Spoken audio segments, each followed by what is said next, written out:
Hello everyone. Tonight we are in a forest in the south of Mexico, in Yucatan, surrounded with lush vegetation, flowers, and the soft sound of water drops falling from the leaves. We have a lot of stories and history to explore, so please make yourself comfortable and let your imagination travel with me. Travel above the deserts, the mountains, the shores, and the jungles of Central America and Mexico. Our first story is going to be about the creation of the world, according to the Popol Vuh, a book of legends and historical tales left by the Quiche people, a people that lives in modern Guatemala and belonged to the Maya cultural area. The Popol Vuh is a prominent written source about Maya cosmology, their vision of the universe and of the world they lived in, and also about Maya myths and legends. We will talk about this, but first, let's explore this Maya world creation myth. There was a time, at the very beginning of the world, when only the sky and the sea existed. As far as one could see, there was only this monotonous expanse of water under an empty sky. But there were beings in this world. There were gods, and 7 gods gathered. 4 of them were the guardians of the 4 angles of the universe, and there were 3 more: Tepeu, the worker god, Kukulkan, the feathered serpent covered in green feathers, and Huracan, the god of wind, of storms, and of fire. These 7 divine entities shined in the dark, and if there had been any other living creature around to see them, their light would have been blinding. But there was none, and that was the topic of their conversation. The world was empty, dull, and needed to be populated by beings that would know the existence of the gods and worship them. So they agreed to start modeling the world, and Huracan, the god of winds and fire, started the process by throwing lightning bolts, by making the thunder roll, and by shouting the word Earth. Immediately, in this chaos, the land began to emerge from the sea. Mountains rose towards the sky in a deafening noise. Valleys formed, large plains and deserts appeared as the water receded. And that wasn't all.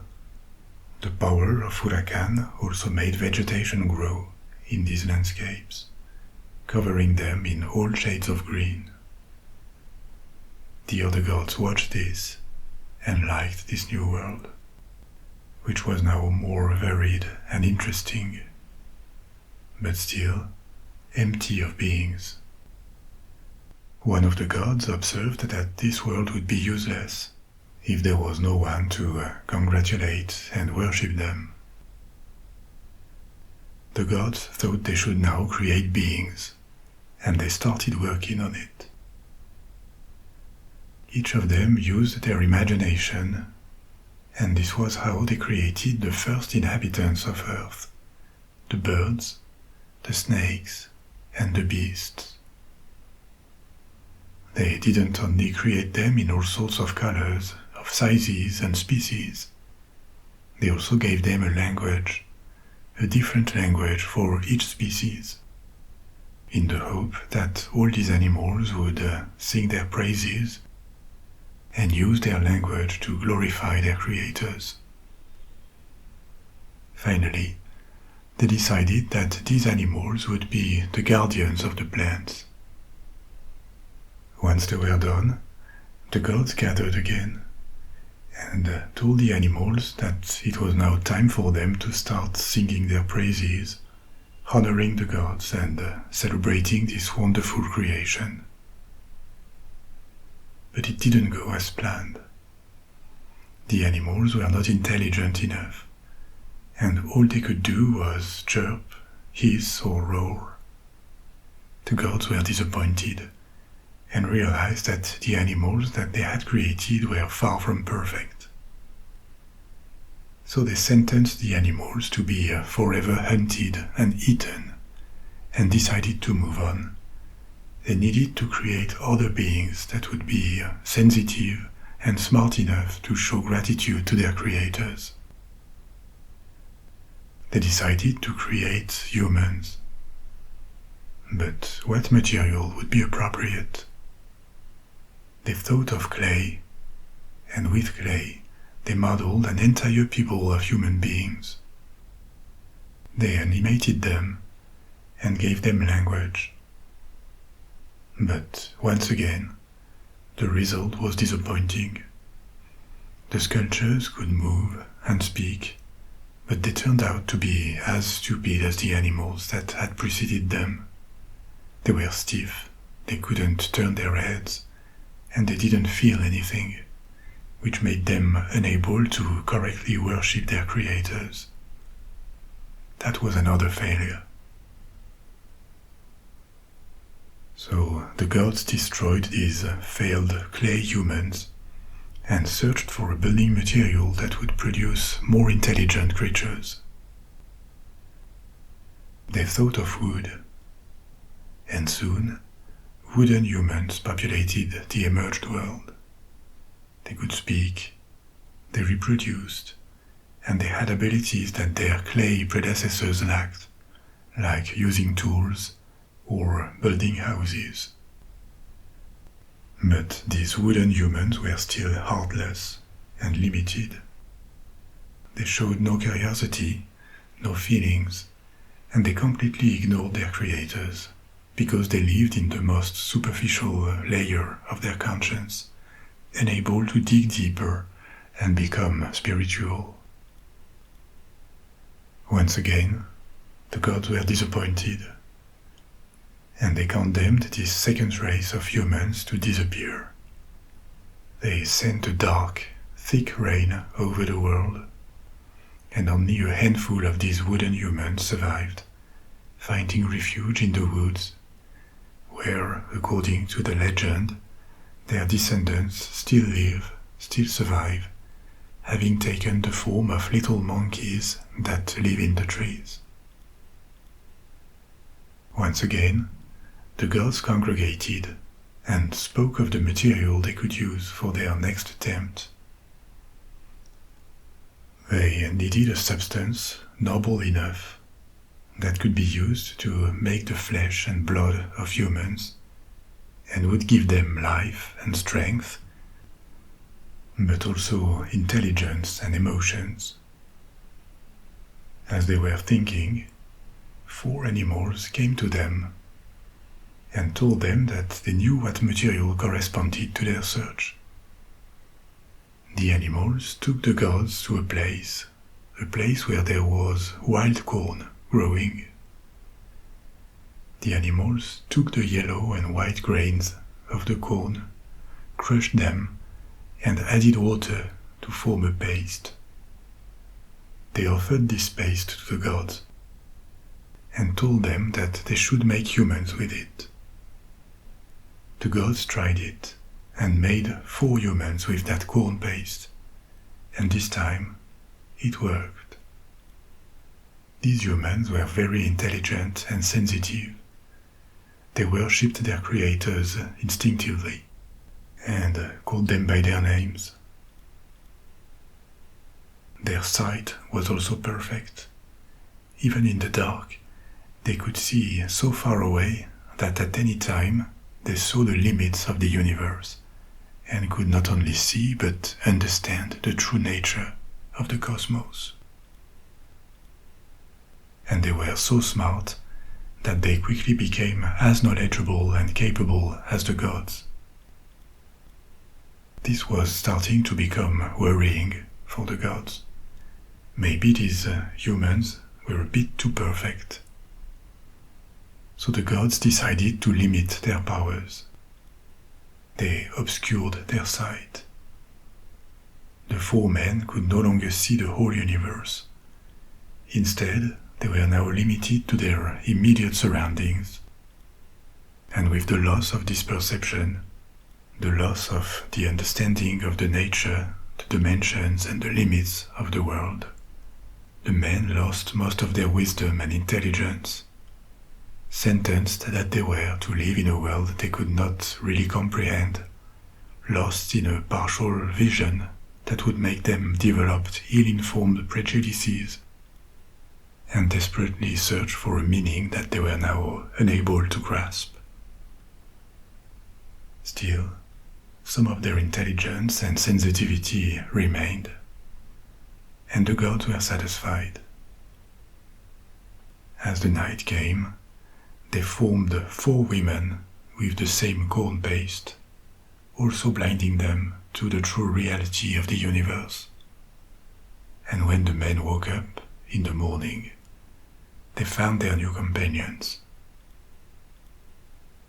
The 8 ancestors, 4 men and 4 women, of the Quiche people were born, and they would multiply until one day their descendants would retell this story in the Popol Vuh. As always in world creation myths, this one provides an explanation for the origin of the world and of humans, with some aspects that remind of other creation narratives. For example, forming humans with clay or food. The creation of humans happening at the end, after the creation of animals. The appearance of land in a world where there was only sea at the beginning. The creation of women on the model of men, once men had been validated. These are elements that appear in different creation narratives from around the world, including in the Bible. And as always, too, this story provides explanations about the place of humans in the world. Typically as the last and favorite creation of God or of gods, and also the most complicated one, with its flaws and its abilities that distinguish us from the animal kingdom. Now there is not one Mesoamerican mythology, far from that. With its different cultures and thousands of years of independent cultural development before the arrival of Europeans, Mesoamerica, which corresponds to the southern half of Mexico and several countries of Central America.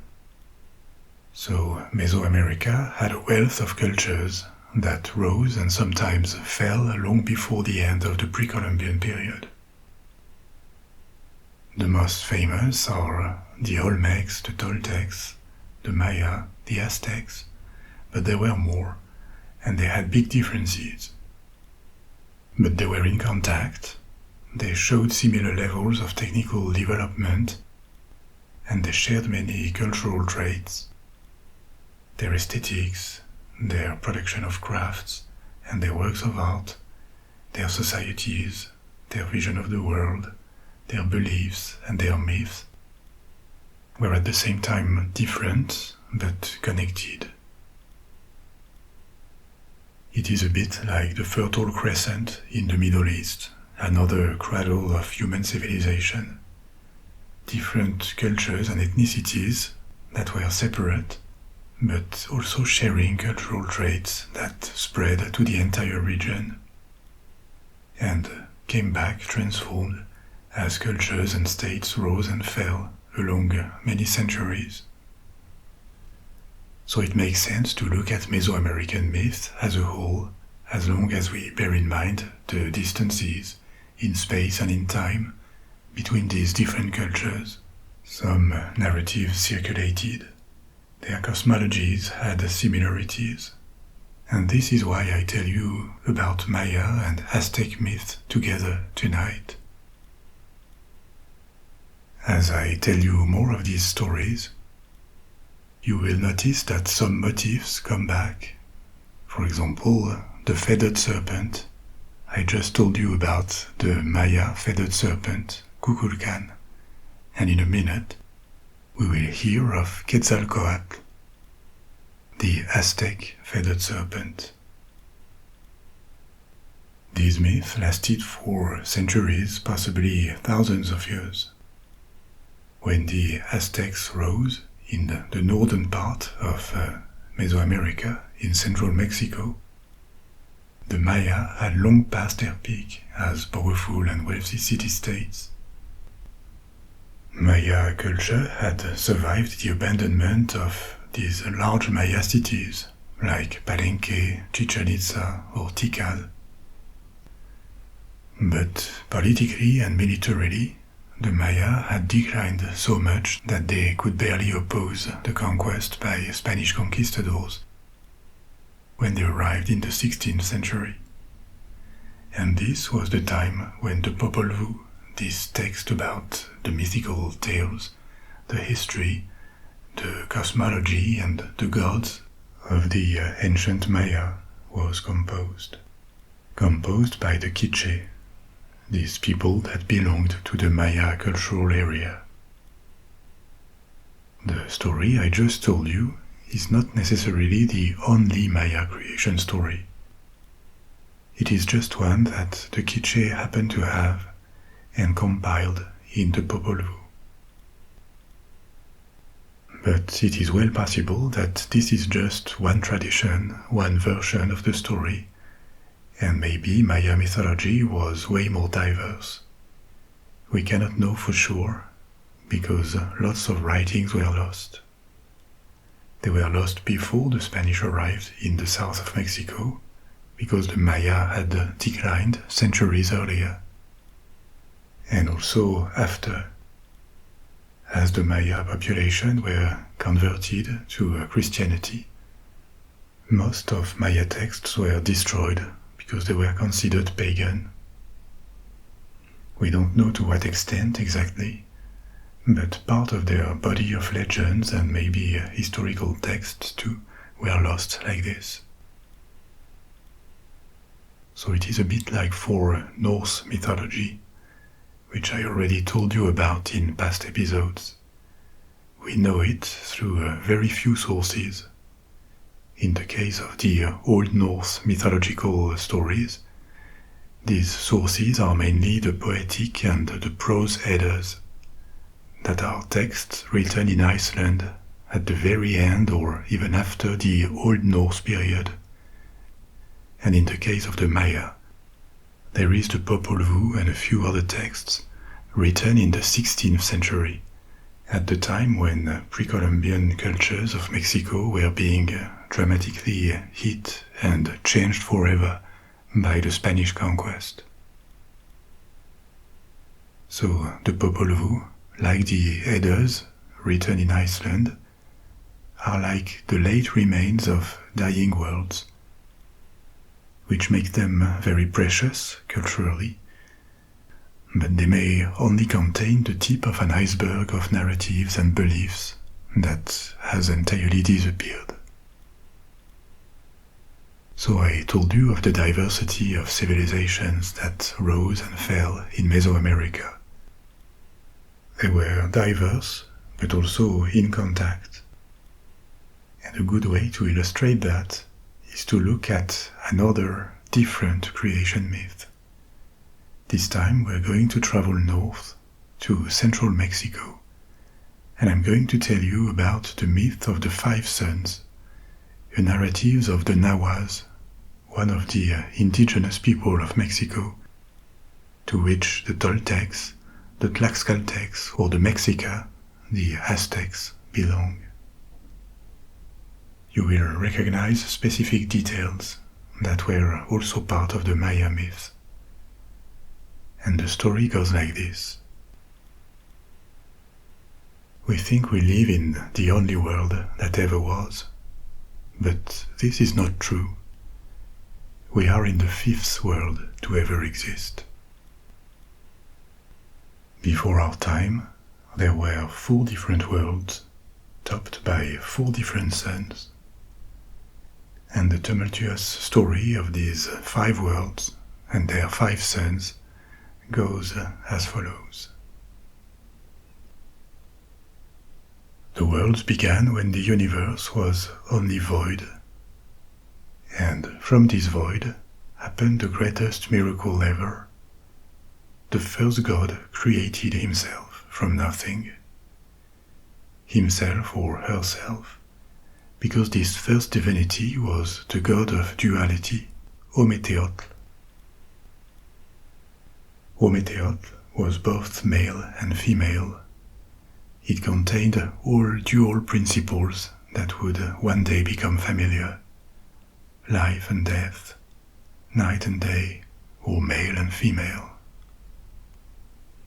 Ometeotl could have children alone, and the divinity gave birth to 4 children, the 4 Tezcatlipocas, who were guardians of the 4 cardinal directions, 1 each. The guardian of the west was Quetzalcoatl, the white feathered serpent, god of light, wind, and knowledge. Opposite to him, to the east, was Xipetotec, the red god of gold, agriculture, and the seasons. The guardian of the southern corner was Huitzilopchtli, the blue god of the sun and war. Finally, to the north was Tezcatlipoca the Black. He was the god of judgment and magic.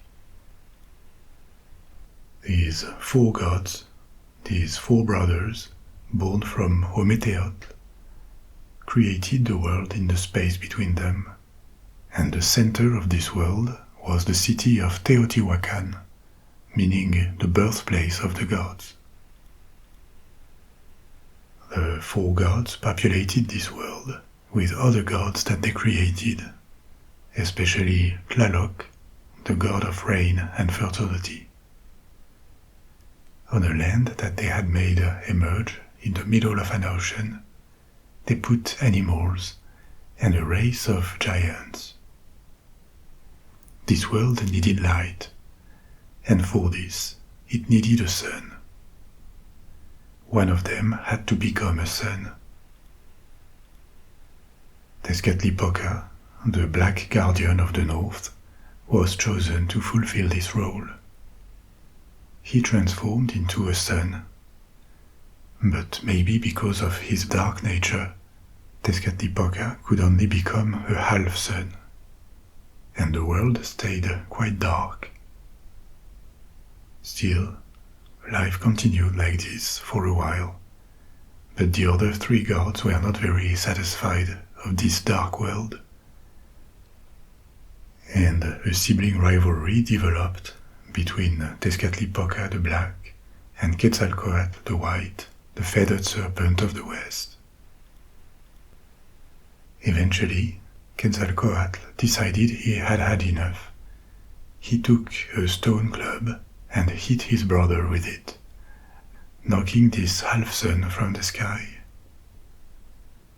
Tezcatlipoca was infuriated of having lost his place as the sun, and as revenge, he sent his jaguars to eat all the people of this world.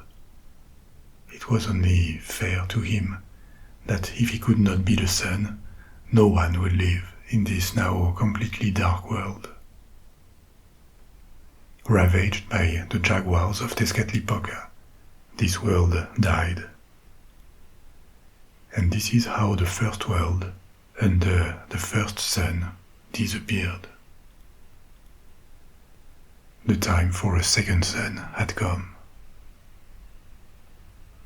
The gods created new humans who were smaller, of regular size, and they repopulated the world ravaged by the wrath of Tezcatlipoca the Black. Now, Quetzalcoatl, the white, the feathered serpent of the west, served as the new sun, the second sun. Under him, a new civilization developed on Earth. But contrary to his expectations, this new breed of humans failed the gods. Instead of worshipping them and following their teachings, the men became greedy and corrupt. Quetzalcoatl was disappointed. He became lost in his thoughts, and that was the moment Tezcatlipoca the Black waited for. Using his magic, he transformed humans into monkeys. The monkeys dispersed in the wilderness, and Quetzalcoatl accepted this failure by stepping down from his role as the sun in order to craft a new race of humans that would be closer to perfection.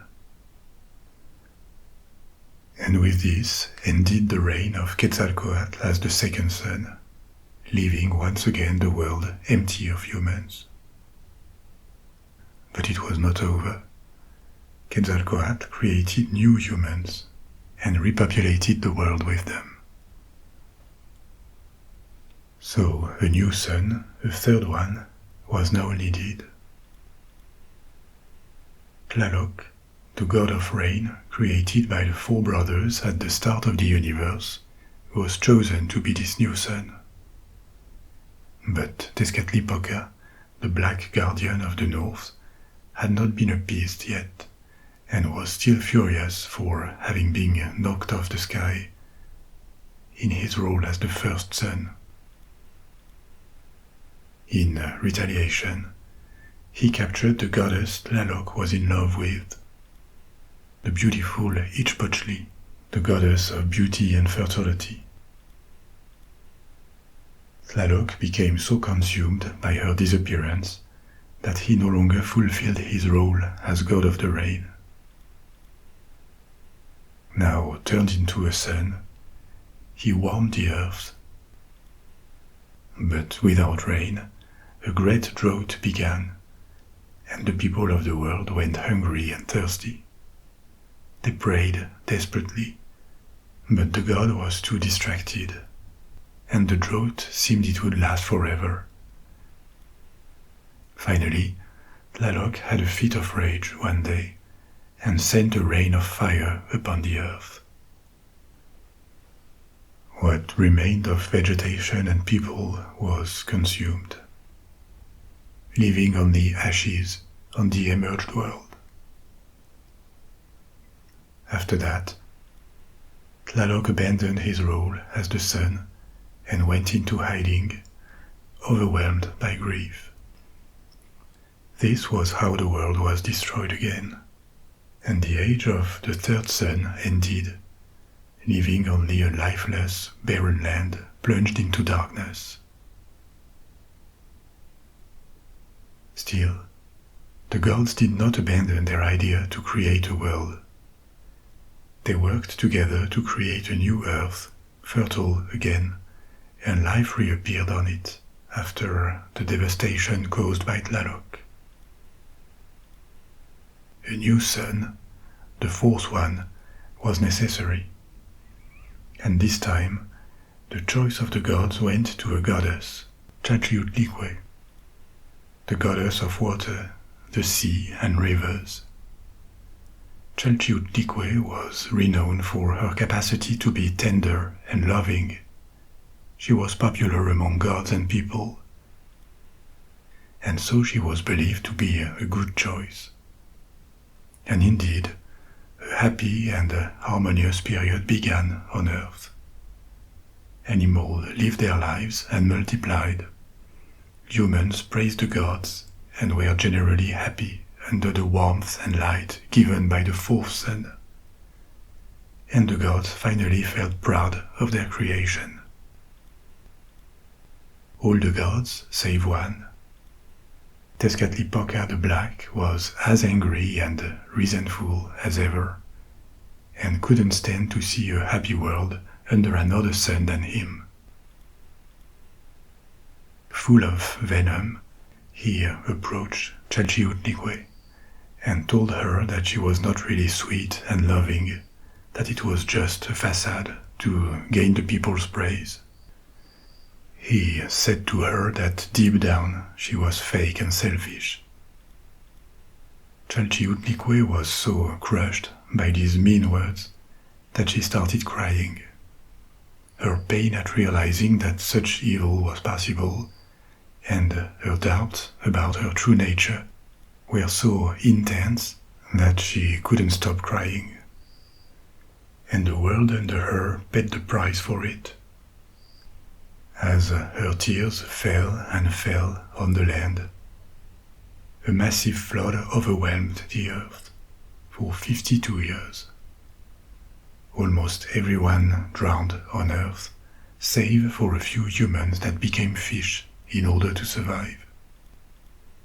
The gods understood that the water goddess would no longer be fit to be the sun, and once again they decided to restart everything. This is how the fourth sun ended, and a new era began, the fifth sun, our era. The new sun would be the blue guardian of the south, and the god of war, Huitzilopchtli. That also is the god of the sun in our era, because he is the sun now.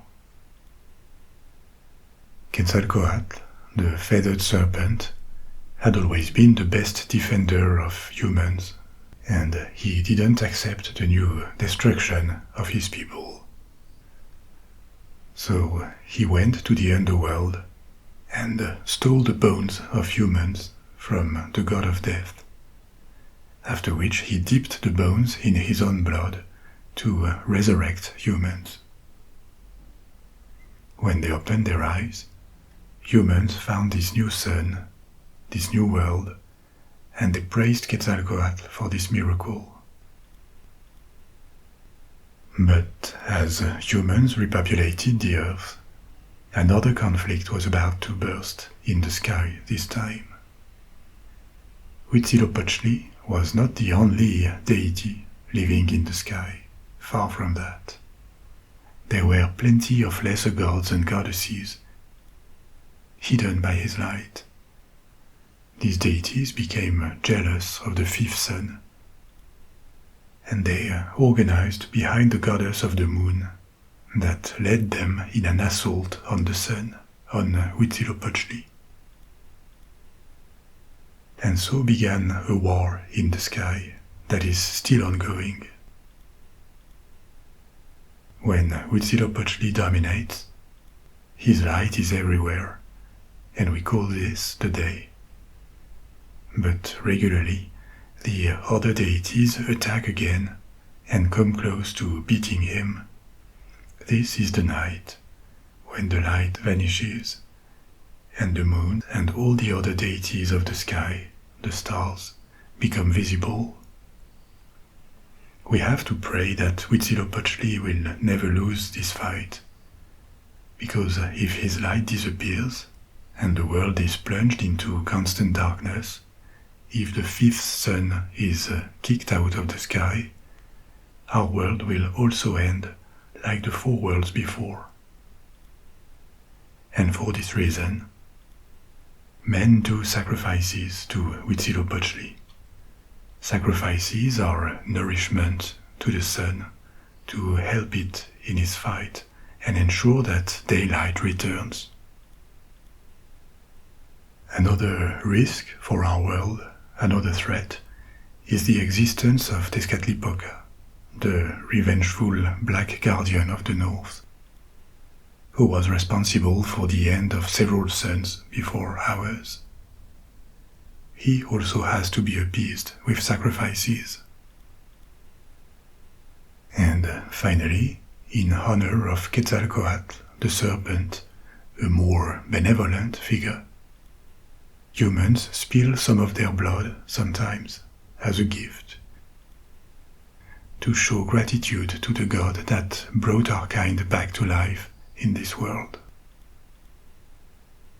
So this is the story of the world, and these are the reasons why we have to stay humble to the gods and offer sacrifices to fortify Huitzilopchtli and to appease Tezcatlipoca. Because if we don't, our world may well come to an end. This mythical narrative has plenty of variations. That was just one Aztec version among others. It is likely that in the Pre-Columbian period, there were variants of the same myth across the various Nahuatl-speaking peoples. So what do these terms mean? Nahuatl, Mexica, Aztec? They name different things. Nahuatl is a language, or a group of apparented languages, that was spoken in central Mexico. It appeared at least in the 7th century AD. Even though Spanish is by far the main language in modern Mexico, Nahuatl has not disappeared and still has around 1.7 million native speakers today, most of them still living in central Mexico. Now, Nahuatl was the language of the Mexica, and the Mexica are a people who lived essentially in the Valley of Mexico in pre-Columbian times. Aztec is a word that is a bit imprecise, because it can refer at the same time to a civilization, a state, the Aztec Empire, or sometimes to a people, these people being the Mexica. But not all Mexica were part of the Aztec Empire, at least at the beginning, before they were subjugated. Initially, this famous Aztec Empire was an alliance of 3 Mexica city-states. There was Tenochtitlan, which was located at the center of what is now Mexico City, built on an island, on a lake which has now disappeared, under the capital of Mexico, and its more than 20 million inhabitants. The other 2 cities were Texcoco and Tlacopan. This tribal alliance conquered much of central Mexico. It expanded well beyond the valley where it had originated, with a mix of war and diplomacy. So the Aztecs subjugated various other peoples, turning them into kinds of vassals with what seems to have been a lot of brutality. When the Spanish arrived in Mexico in the 16th century, one of the reasons of their successful conquest of the Aztecs was the revolt of these peoples against their former masters, which dislocated the Aztec Empire.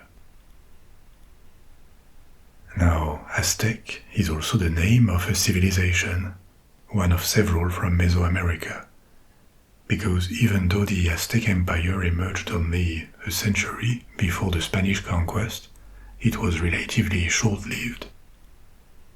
It covered a cultural area in central Mexico, with a specific culture that carried the legacy of previous cultures, but forming a powerful, coherent state for decades. This is why this Nahuatl-speaking and Mexica-dominated empire of the Aztecs is also called a civilization. What we call Aztec mythology is in fact the body of myth of several groups of Mexica ethnicity and Nahuatl language. We already named some of their main gods and goddesses in the story of the 5 Sons. But the complexity of their pantheon went well beyond that. One thing that can be confusing for Westerners like us, who know more about Middle Eastern and Mediterranean antique pantheons, Egypt, Greece, or Rome, is that Aztec gods had areas that they were responsible for, concepts, attached to their names, like war, sun, fire, rain, death, which is familiar. But there were several of them for each concept, with subtle variations, and sometimes different gods were in charge of the same thing. For example, there were several water deities. I told you about Tlaloc, the god of falling water, rain, and also lightning and thunder. Tlaloc, together with Huitzilopchtli, the god of war and the fifth sun, as we have seen, were two of the most popular gods of the Aztecs. They had huge monuments, huge pyramids at the center of the capital, Tenochtitlan. Apart from Tlaloc, another deity of water was Tezcatlipoca, the fourth sun, the goddess of horizontal water, streams, rivers, lakes, the seas. And there were more. Another water god was Atlawa, which was apparently revered by fishermen, but not alone. There was a second god of fishing and bird catching, also a god of water, called Huitzilopchtli. There are even more gods of the sky, more than a dozen of main ones that are identified separately, including the 4 guardians of the cardinal directions. There was a god of the sun, Tonatiuh, which was about the concept of sun, whereas the actual sun was the god Huitzilopchtli, as we have seen. Another characteristic of the Aztec Pantheon is that it seems to have been in constant evolution. When new peoples were conquered, their beliefs were not eliminated or even rejected. They were allowed to go on with their rituals and deities, which would sometimes be added to the Aztec Pantheon and venerated in the capital. For example, the god Xipetotec, which was one of the 4 guardians in the story of the 5 suns, the deity of the east associated with the color red, was initially a god of another people, the Tlapanec. And obviously, as the Aztecs were a late civilization in Mesoamerica, emerging after thousands of years of culture, they inherited beliefs from before that were widespread in the entire region. As I mentioned before, their feathered serpent, Quetzalcoatl, is in fact a figure that appeared across the entire Mesoamerica, beyond the differences in languages and ethnicities. It is an equivalent to the Maya feathered serpent, Kukulkan. The same for the villain, Tezcatlipoca, the god of the south, which appears as an antagonist, opposed to the more benevolent Quetzalcoatl. Quetzalcoatl being the bringer of life for mankind, whereas Tezcatlipoca is the destructor, or the one that schemes to cause destruction. Other Mesoamerican pantheons had an equivalent to this malevolent or evil figure, with similar attributes that show the circulation of cultural traits from the Maya region all the way north to central Mexico, and probably even beyond. After the conquest, quickly came the time of conversion to Christianity, and all natives were invited to abandon their old beliefs to embrace Catholicism. When I say invited, I mean forced. That was a kind of invitation they could not really refuse. It was enforced, sometimes brutally, when needed. And this was the time when a lot of Aztec and other Pre-Colombian documents were destroyed, because they were considered pagan. and the belief system they represented, not just the gods, the entire cosmology, had to be suppressed. But even though Mexico became overwhelmingly Christian, older beliefs did not die, did not fully disappear. Either they were still kept alive secretly, or more often they mixed with Christianity. That is to say, there was syncretism, the mixing of religious traditions into new ones. An example of possible syncretism, and this mixing of traditions in Mexico, is the Day of the Dead, El Día de Muertos. You have certainly seen the iconography attributed to it, with the skulls, or people painting their faces to look like skulls. This is a traditional celebration in Mexico on the 1st and 2nd of November. The 1st of November being obviously the Christian All Saints' Day.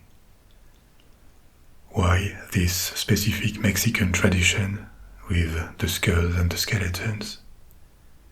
It is believed because El Día de Muertos is the merger of Christian and pre-Hispanic celebrations. The Aztecs also celebrated the dead and had gods of the dead, represented with the symbol of the bones and skulls. Now things are never that straightforward, and scholars do not necessarily agree on what is Pre-Columbian and what is European or Christian in this celebration. The way the Dia de Muertos is celebrated also reminds of a medieval European motif called the Danse Macabre. You probably saw it too. The Danse Macabre is one of these scenes with skeletons dancing around graves. It's a kind of allegory on the universality and the unavoidability of death. Basically telling that for all of us, rich or poor, weak or powerful, happy or unhappy, death is at the end of the road in this world, and we are all equals in front of it. So, are the Mexican skulls more of Aztec or European origin? It is hard to say for sure. But this way of celebrating the Dia de Muertos and this iconography are present in Mexico and not in other Latin American countries. So the Mesoamerican heritage seems to have mattered in this somewhat. What is certain, anyway, is that the worshipping of pre-Columbian deities never fully disappeared. It went into hiding. And here, another illustration is the increased visibility and following in the past few decades of a Mexican religious movement called Santa Muerte, or Nuestra Señora de la Santa Muerte, Our Lady of Holy Death. This cult worships a personification of death, Santa Muerte, represented as a female skeleton in a long robe, adorned with flowers, jewels, often a crown and a globe. It seems this cult has become increasingly prominent, despite condemnations by the Catholic Church and different Protestant pastors. Condemnation for being a pagan form of idolatry for a figure that mainstream Christian traditions do not recognize. But religious considerations aside, what is interesting, culturally, ethnographically, is that the entire iconography of Santa Muerte mixes obviously Christian elements. The way the figure is represented is inspired by the depiction of saints or the Virgin Mary in Catholic images and paintings. So there is this Christian inspiration together with pagan elements. And by pagan, I mean Aztec, or Pre-Columbian. The Aztecs had a goddess of death called Mixtecacihuatl, one of several deities of death, but she was represented as a skeletal figure. Together with her husband, the god of death too, they ruled over the lowest level of the Aztec underworld. So she was a representation of extreme death, ultimate death, the kind of state you don't come back from. It seems Mixtecacihuatl was a popular figure before the arrival of the Spanish, because we have representations of her. That's how we know she was pictured as a skeleton. And because her cult survived Christianization, it could never be eradicated. The secret persistence of her cult is assumed because regularly the figure of a skeletal female goddess reappeared along the centuries. This is documented in the 18th, 19th, and obviously 20th centuries. Now, was it an underground movement that sporadically became visible, or was it reinvented several times by people who wanted to rediscover, reappropriate the native heritage? It is hard to tell. But there is clearly a direct inspiration from this Aztec goddess in the modern figure of Santa Muerte. And this is not a marginal movement. The number of followers of this cult may be some more casually than others, and many may understand Santa Muerte more as a Catholic saint than a pagan goddess. But still, the number of followers is estimated to more than 10 million people nowadays, mostly in Mexico. We have spoken of creation myths, of the cosmology they described, and different gods. This is not exhaustive at all. It is just a quick look at a large and abundant region of the world when it comes to ancient cultural and mythological traditions. But Mesoamerica also had heroes, and to conclude this overview, we're going to go back south to Maya country and discover the story of the hero twins that defied and ultimately vanquished the gods of death in the underworld. You remember that in our first story, the Quiche Maya myth of creation, the gods had formed men from corn, from maize. This is revealing of the importance of corn, which was the base cereal of the Maya. And across Mesoamerica it was the most important crop. So they had a maize god, Hunahpu. But what was his origin story? Once upon a time, there were 2 sons, 2 twins, 1 Hunahpu and 7 Hunahpu. The 2 twins turned out to be very good at the traditional ball game, which consisted of throwing a ball through a vertical ring attached to a wall, only using elbows and knees. But the 2 brothers used to play on a court that was just above the place where the gods of death lived, in Xibalba, the underworld. These 12 gods, the lords of Xibalba, ruled over death, and each of them had a domain: sickness, fear, pain. All that could make living creatures suffer was governed by them. And so they were feared and disliked.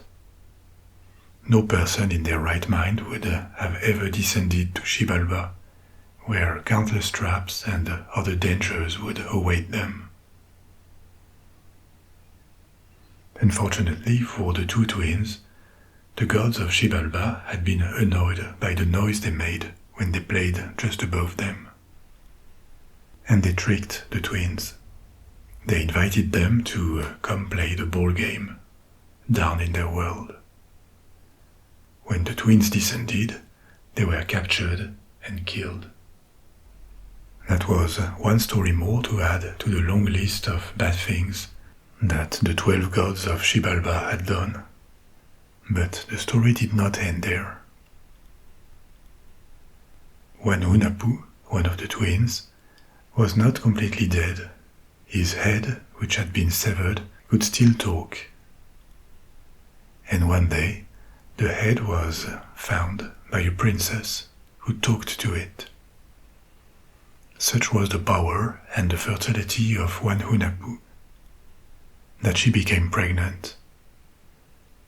2 other twins were born from the princess, and they were educated in the memory of their father and knew what had happened to him. They also turned out to be very gifted at the ball game, and they played on the court where their father and their uncle had once played, just above the hall of the 12 gods of Xibalba. And once again, the gods heard the noise they made. They were annoyed, and they invited them down to come play in Xibalba. The gods had all sorts of traps in their realm, a river of blood, another one full of scorpions, holes in the ground, and if by chance visitors survived all this, they would defeat them on the ball game court and take their lives as the price of their defeat. But the 2 twins knew better than throwing themselves into this obvious trap, and instead of naively accepting the invitation, like their father, they sent a mosquito down to Xibalba to spy on the evil gods and their traps. The mosquito returned and told them everything, so that they arrived prepared. They avoided all the traps, and it came down to the ball game in the ball game court of Xibalba. And there, the 2 twins turned out to be so good that they defeated the 2 evil gods playing against them. The same 2 gods that had killed their father years earlier. They killed the 2 evil gods, and because of that, they could bring back their father. Coming back to life, one Hunahpu had completed the first of many cycles. He had died, disappeared underground, and come back to life. He became the god of maize, the very same material our kind was formed with. Just like corn, we appear, we grow, we die, and we disappear. But never fully. Via our offspring, part of us reappears, grows, lives, dies, and so on, in a succession of cycles that will last as long as the gods allow our world to exist. We have reached the end of our story for tonight.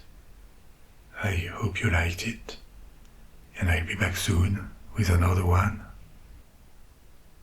You may now let go and fall asleep, or pick another story from my library if you don't feel sleepy yet. Sleep well. Sweet dreams. Au revoir.